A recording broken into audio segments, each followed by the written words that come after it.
Axel requested that I try to make this as general as I can, and so I'm going to be discussing more than just the solar tachocline, which depending on your familiarity, you may not even actually know what it is, what the solar tachocline is. But so this will be sort of a general issue of discussing things like this, right? This is artist depiction of the sun. And it's actually quite good. I think that this picture actually kind of highlights quite well what I'm trying to discuss and even what I try to research. In the sense that behind this, is sort of what you might have as a more accurate depiction of sort of what the sun looks like. It's round, it's yellow. It has this cutaway where there's different layers, of course. There's an interior version, and actually, the thickness of this layer here, this outer shell, is not too dissimilar from the outer envelope, scale of the sun itself. And then, right, but up front, there's this cube, right, which is a more abstract, suppose you could say abstract representation of something that was more, more accurately represented. And but in there somewhere, there's something similar there going on, and this is sort of what I do. I like to try to create simple models. A lot of times that are Cartesian. I take a local section out of the sun and try to model it in a sort of Cartesian sense. Local physics. Try to glean basic properties, basic physics, instabilities, and those kind of things. So anyway, I'll jump right in, I guess.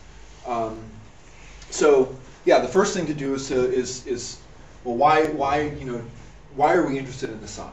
Why do I like it? Well, the big thing that just jumps right out at you. So if you look at this you look at the sun in UV. So for instance, a bird could see this. Various other creatures could see it like this.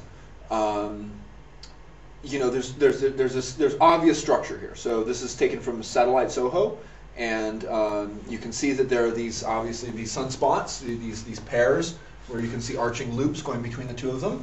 The sun rotates around in about a month. Takes about a month to go around, and you can see that at any given period of time, a relatively short period of time, the sunspots, the big spots, tend to like to live at a certain latitude, and they like to live at this similar latitude in the southern hemisphere as well.